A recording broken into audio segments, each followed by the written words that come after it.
उद्याच्या मतदान प्रक्रियेसाठी मानखटावचे प्रशासन सज्ज. उज्ज्वला गाडेकर यांची माहिती. माढा लोकसभा मतदारसंघासाठी मंगळवारी 369 केंद्रावर होणार मतदान. माढा लोकसभा मतदारसंघाची निवडणूक मतदान प्रक्रिया उद्या मंगळवार दिनांक 7 मे रोजी पार पडत असून यासाठी प्रशासन सज्ज असल्याची माहिती सहाय्यक निवडणूक निर्णय अधिकारी उज्ज्वला गाडेकर यांनी दिली आहे.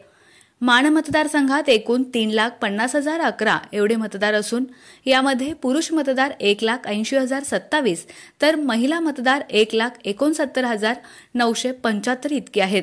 शिवाय इतर मतदारांची संख्या 9 आहे. एकूण 369 मतदान केंद्रावर उद्या मतदान होणार असून यावेळी 3 आदर्श मतदान केंद्राची निर्मिती करण्यात आली आहे. निवडणूक आयोगाच्या सूचनेनुसार प्रशासनाने 3 वेगवेगळ्या संकल्पना राबवल्या आहेत. यामध्ये जय जवान ही संकल्पना म्हसवड मतदान केंद्रावर, जय जवान संकल्पना तडवळे मतदान केंद्रावर तर हुतात्मा ही संकल्पना वडूच मतदान केंद्रावर राबवण्यात येणार आहे. मतदानासाठी आवश्यक ती सर्व प्रशासकीय तयारी पूर्ण झाली असून जास्तीत जास्त मतदारांनी मतदानाचा हक्क बजावावा यासाठी आवश्यक सेवा सुविधा देण्याचा पुरेपूर प्रयत्न प्रशासनातर्फे करण्यात येत असल्याची माहिती उज्ज्वला गाडेकर यांनी पत्रकारांना दिली आहे.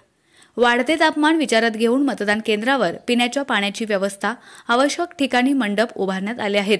महिला मतदार व ज्येष्ठ नागरिकांसाठी प्रतीक्षा कक्ष, ORS पाकिट यासह फिरते वैद्यकीय पथकही तैनात करण्यात आलंय.